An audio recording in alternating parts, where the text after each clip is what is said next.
बच्चों, कैसे हैं आप सभी। मैं आशा करती हूँ आप सभी स्वस्थ एवं प्रसन्न होंगे। आज हम हमारा पाठ किसान का खजाना को पढ़ेंगे और समझेंगे। तो आइए इस पाठ को प्रारंभ करते हैं।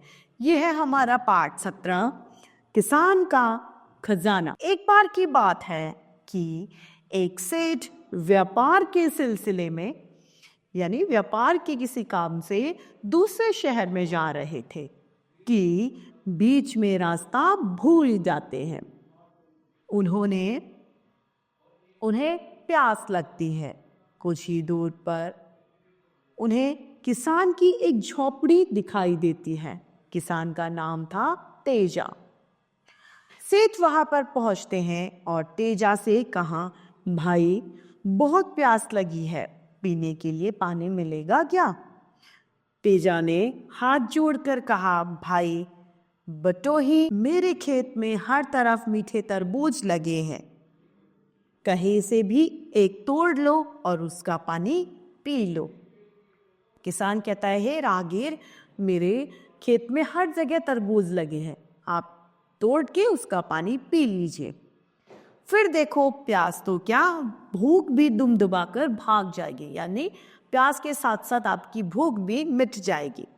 लेकिन उस कोने में लाल कपड़े से ढका हुआ जो तरबूज है उसे मत छूना, वह मैंने अपने नगर के सबसे बड़े सेठ पन्ना लाल को देने के लिए रखा है।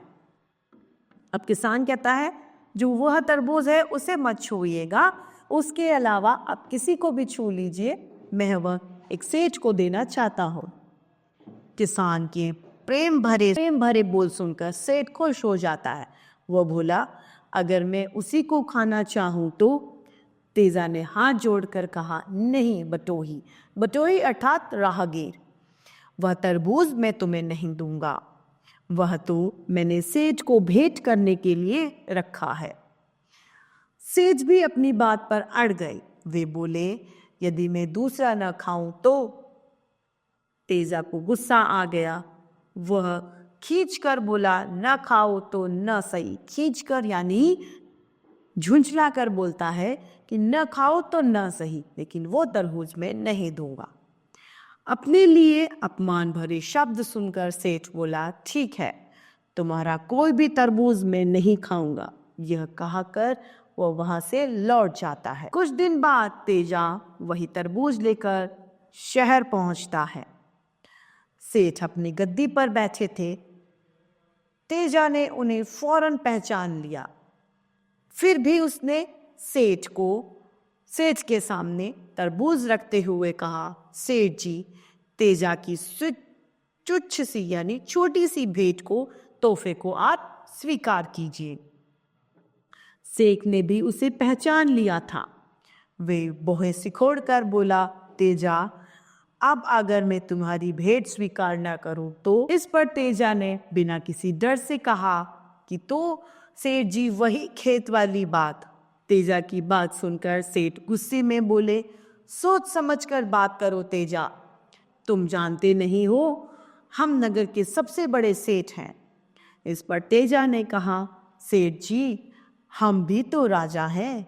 यह सुनकर सेठ आश्चर्य में पड़ गया और बोला, तुम कहाँ के राजा हो? तेजा ने गर्व से कहा, मैं अपने खेत का राजा हूँ। यह सुनकर सेठ हंस पड़ा और बोला, कितना बड़ा खजाना है तुम्हारे पास? सवाल का जवाब न देकर तेजा ने उल्टा सवाल कर दिया, आपके पास कितना बड़ा खजाना है सेठ जी? तेजा की नासमझी पर हंसते हुए सेठ बोले, मेरा खजाना तो हीरे मोतियों से भरा है, मुंशी जी इसे हमारा खजाना दिखाओ। खजाना देखकर तेजा ने पूछा, आपको इस खजाने से कितनी आय हो जाती है? सेठ जी गर्व से बोले, अरे भोले किसान, इससे आय नहीं होती, बल्कि इसकी सुरक्षा के लिए हमें बहुत से रुपए खर्च करने पड़ते हैं। तेजा ने सिर झुकाकर कहा, सेठ जी, यदि आपको कष्ट न हो तो एक बार चलकर मेरा खजाना भी देख लीजिए। सेठ तेजा के साथ उसके गांव की ओर चला पड़ता है। सेठ को लेकर तेजा झोपड़ी के अंदर आया। कोने में रखे हुए हल की तरफ इशारा करके बोला, सेठ जी यही है मेरा खजाना। हल को देखकर सेठ जोर से हंसने लगा और बोला, इसे तुम खजाना कहते हो? इस पर तेज आकर उसे बोला, हाँ सेठ जी, यह खजाना ही तो है। इसकी हिफाजत के लिए पहरेदार नहीं रखने पड़ते और न ही किसी तरीके का खर्च होता है। इसके वजह से ही मैं सबके लिए अन्न पैदा करता हूँ। यह न हो तो लोग दाने दाने के लिए तरसने लगेंगे। आप ही बताएं, आप इसके द्वारा पैदा किया हुआ अन्न खाते हैं या हीरा मोती? किसान कहता है कि हीरा मोती खा के कभी पेट भर सकता है? आप अन्न खाकर ही अपना पेट भर सकते हैं। यह बात सुनते ही सेठ जी को लज्जा आ जाती है। उनके हाथ अपने आप हल के सामने जुड़ गए। उन्होंने आगे बढ़कर तेजा को गले से लगा लिया। तो इस तरीके से यह पाठ समाप्त होता है।